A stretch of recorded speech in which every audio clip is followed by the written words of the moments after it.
kita mengakui bahwa teman-teman daerah punya kelebihan-kelebihannya masing-masing. Jadi kita berharap sih kalau kita dapat klien di daerah, ya kita bersinergi dengan teman-teman di daerah, terutama dengan kawan-kawan yang menjadi tim suksesnya klien, yang menjadi tim suksesnya kandidat. Karena mereka lah yang menguasai denyut di situ gitu. Tapi bukan berarti Citra Indonesia memiliki ketergantungan sama mereka, tapi kita bersinergi. Tapi percayalah bahwa apa yang kita rekomendasikan akan lebih bisa dipertanggungjawabkan oleh konsultan manapun gitu, apakah daerah atau nasional. Itu yang saya lihat pengalaman kita sih di situ.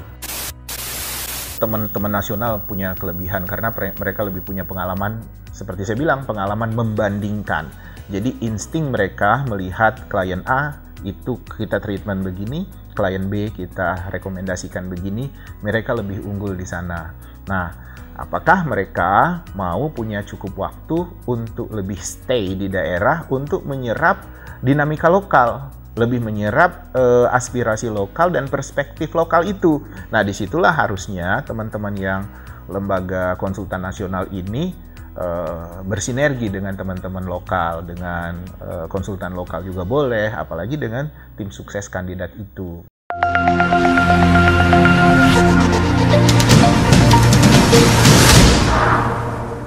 Halo teman-teman Citra Indonesia, kami jamin Anda menang.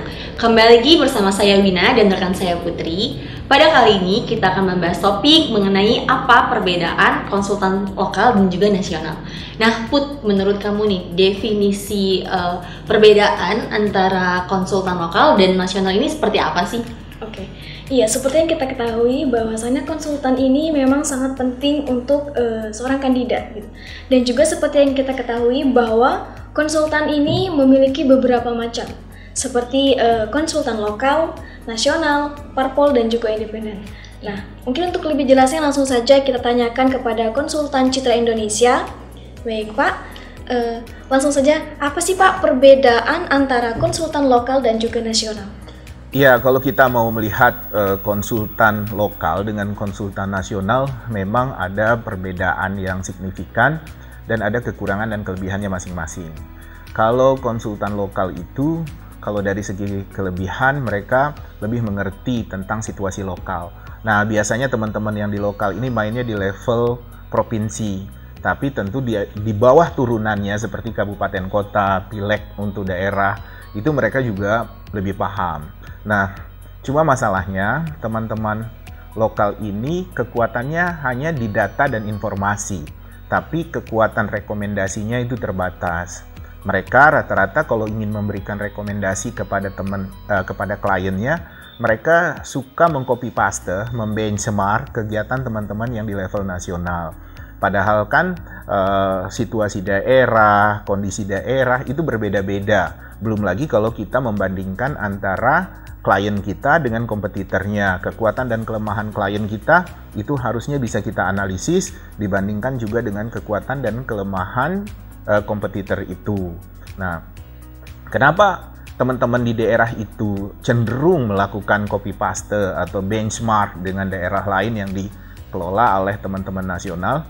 Karena ya keterbatasan kapasitas gitu, keterbatasan pengalaman, tidak terlalu terbiasa untuk menganalisis yang bersifat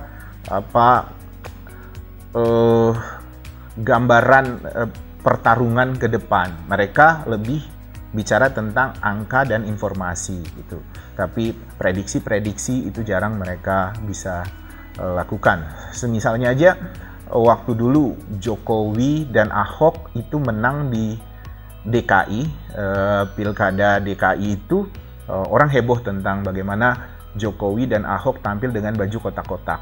Nah, setelah itu hampir semua teman-teman di level konsultan daerah itu menganggap bahwa baju kotak-kotak itu sakti. Baju kotak-kotak itu bisa membawa kemenangan, baju kotak-kotak itu bisa menumbuhkan simpati banyak orang. Padahal kan baju kotak-kotak itu kan representasinya Jokowi Ahok, bisa juga representasinya PDI Perjuangan, dan bisa juga dianggap lebih stylish buat teman-teman warga DKI. Tapi buat orang-orang yang ada di lokal, mereka menganggap bahwa itu adalah semacam senjata ampuh semacam jimat untuk memenangkan klien-klien dia di daerah. Jadi kawan-kawan di daerah itu kelemahannya di sana gitu, walaupun mereka punya kekuatan lebih menguasai atmosfer dan kosmos pertarungan di tingkat lokal.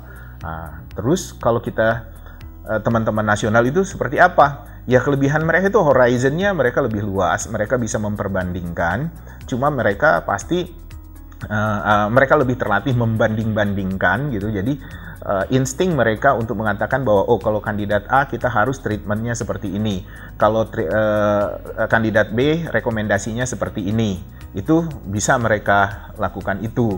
Walaupun memang nggak semua teman-teman yang di level nasional itu memiliki kapasitas yang setara, yang memiliki kapasitas yang lebih dari teman-teman lokal, nggak semuanya juga gitu. Karena rata-rata harus diakui seperti yang kita bilang dari video-video sebelumnya, bahwa yang namanya konsultan politik di Indonesia itu tumbuh dari komunitas lembaga survei, dari para surveyor. Jadi mereka melakukan survei politik, melakukan polling politik yang memiliki data dan angka-angka gitu, data-data statistik maupun data-data kecenderungan, tapi karena diminta untuk memberikan rekomendasi yang lebih, mereka menjelma menjadi konsultan politik gitu. Beda dengan Citra Indonesia. Kalau Citra Indonesia memang lahir memiliki kapasitas sebagai konsultan politik. Nah, karena yang namanya konsultan politik itu memerlukan data-data survei, Citra Indonesia juga sehebat-hebat apapun tidak akan bisa berjalan dengan gagah, dengan meyakinkan kalau tidak memiliki dukungan dari teman-teman yang mengerti tentang survei dan polling itu. Jadi Citra Indonesia lengkap pasukannya gitu. Kita juga punya teman-teman yang mengerti polling, yang mengerti survei, mengerti jejaring dan sebagainya.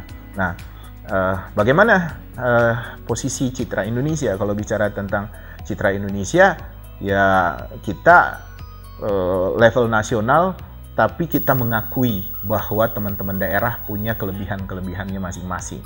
Jadi kita berharap sih kalau kita dapat klien di daerah, ya kita bersinergi dengan teman-teman di daerah, terutama dengan kawan-kawan yang menjadi tim suksesnya klien, yang menjadi tim suksesnya kandidat.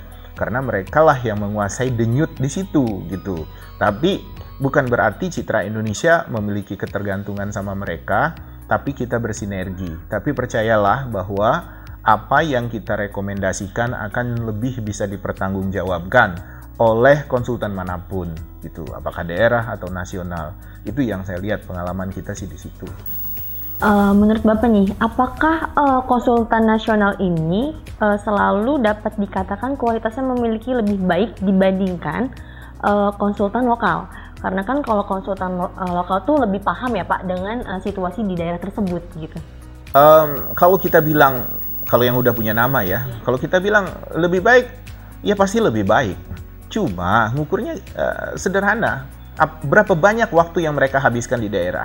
Jadi jangan sampai klien-klien kawan-kawan kandidat ini milik kontrak dengan konsultan nasional, sudah bayar mahal, tapi ternyata konsultannya hanya datang 3 hari, 4 hari, seminggu, 2 minggu, 3 minggu, terus itu dibilangin, udah bang, udah selesai, udah mbak, ini udah kita baca nih, ini begini-begini. Yang nggak kayak gitu. Karena bagaimanapun juga, teman-teman yang konsultan di level nasional sekarang lebih banyak jadi tukang stempel. Apa itu jadi tukang stempel? Kliennya kebanyakan. Nah, mereka hanya menaburkan sugesti, menaburkan mimpi-mimpi bahwa itu pasti menang. Sementara yang mereka lakukan lebih pada pendekatan frekuensi. Jadi menghitung berapa banyak kamu punya uang, nanti kita sebar segini sekian kali, sebar di sini sekian kali, kemudian kita bikin kegiatan sekian kali. Nah, mereka lebih banyak ke frekuensi. Nah, itu ciri khas kawan-kawan yang memang memiliki kapasitas atau tumbuh dari kalangan lembaga-lembaga survei itu gitu. Nah, kalau kita melihat ya tetap teman-teman nasional punya kelebihan karena mereka lebih punya pengalaman, seperti saya bilang, pengalaman membandingkan. Jadi insting mereka melihat klien A itu kita treatment begini, klien B kita rekomendasikan begini, mereka lebih unggul di sana. Nah, apakah mereka mau punya cukup waktu untuk lebih stay di daerah untuk menyerap dinamika lokal, lebih menyerap aspirasi lokal dan perspektif lokal itu. Nah, disitulah harusnya teman-teman yang lembaga konsultan nasional ini bersinergi dengan teman-teman lokal, dengan konsultan lokal juga boleh, apalagi dengan tim sukses kandidat itu gitu. Kalau kekurangan dari konsultan nasional ini apa, Pak? Ya, saya bilang tadi tuh, kayak tukang stempel aja karena kliennya sudah kebanyakan, belum lagi dari parpol kan, parpol juga nggak mau pakai konsultan lokal. Karena apa? Yang mengambil keputusan kan ketua umum parpol. Nah, ketua umum parpol temannya siapa? Ya lembaga-lembaga konsultan nasional itu. Nah, walaupun mereka tidak berteman, mereka bisa bertemu. Mereka bisa lebih mungkin untuk bertemu, lebih mungkin untuk bekerja sama. Jadi, sementara kan ketua umum parpol itu juga kepentingannya nasional. Dia tidak mungkin mengatakan, oh iya, kita ini kepingin provinsi A, provinsi B, provinsi C yang jadi perhatian kita. Tidak, dia pasti akan memeriksa seluruh dinamika tiap-tiap provinsi dan itu akan dicek atau diperbandingkan di level nasional. Jadi mereka pasti konsultasinya dengan lembaga konsultan politik nasional, tidak mungkin dengan lokal gitu. Nah, jadi seperti saya bilang tadi, kawan-kawan kandidat yang calon-calon klien ini harus cermat bahwa mereka kalau bernegosiasi untuk mendapat kesepakatan menjadikan konsultan nasional itu sebagai konsultannya, lihat berapa sering mereka datang ke daerah dia. Karena bukan apa-apa, teman-teman nasional ini kadang nakal juga gitu. Kalau dia punya klien 30, yang menang cuma 6 misalnya, yang dia bilangin, ya ini kita hebat, kita sudah memenangkan 6 kandidat, 6 pasang kandidat. Ternyata klien dia 30 gitu loh, 24-nya kemana kan itu. Nah, ini yang tidak jujur diakui oleh kawan-kawan di level nasional. Nah, sementara kalau kawan-kawan di level lokal juga tidak jujur dalam segi strategi dan taktik. Strategi dan taktik apa? Strategi dan taktik mereka lemah, rekomendasi mereka lemah, eksekusi mereka lemah, tapi kemudian ternyata kandidatnya menang, mereka ngaku-ngaku bahwa mereka konsultan yang jago gitu, konsultan yang keren. Padahal ya karena kebetulan aja menang tuh, karena pertarungannya juga longgar. Tapi terlepas dari kelemahan para konsultan ini, baik lokal maupun nasional, saya tetap percaya bahwa teman-teman ini berusaha bekerja dengan baik, berusaha bekerja dengan benar, dan sejelek-jelek apapun mereka pasti bermanfaat buat kliennya. Minimal mengefektifkan dan mengefisiensikan pembiayaan dan gerakan langkah-langkah pemenangannya. Jadi jangan klien itu menghitung-hitung bahwa waduh, kalau begini kita bayar lagi nih buat konsultan. Waduh, ternyata konsultannya mahal. Waduh, kalau begitu lebih baik nanti aja dulu deh. Nunggu, siapa tahu kita nggak butuh konsultan. Aduh, nanti deh, nanti itu mempersulit dirinya sendiri, bukan hanya mempersulit konsultannya. Bagaimana gitu kalau misalnya para klien itu datang ke konsultan dan waktu bekerja itu hanya 3 bulan 4 bulan. Tidak ada satupun, saya pastikan tidak ada satupun konsultan yang memiliki ilmu sihir untuk memenangkan kliennya hanya dalam waktu 3 bulan 4 bulan. Tuh, kalau memperbesar peluang iya, tapi menjamin kemenangan nggak ada gitu. Nah, jadi artinya kalau dia memperbesar peluang tetap ada sekian persen dia bisa kalah. Nah, kalau dia bisa kalah kan berarti judi. Kenapa sih nggak dari jauh-jauh hari itu disiapkan gitu? Jadi jangan sampai kandidat itu demi hanya sekedar punya konsultan, mereka bayar murah, tambah-tambah saja dengan yang sudah ditunjuk oleh parpolnya, dan dia merasa aman dan itu adalah senjata untuk dia menang.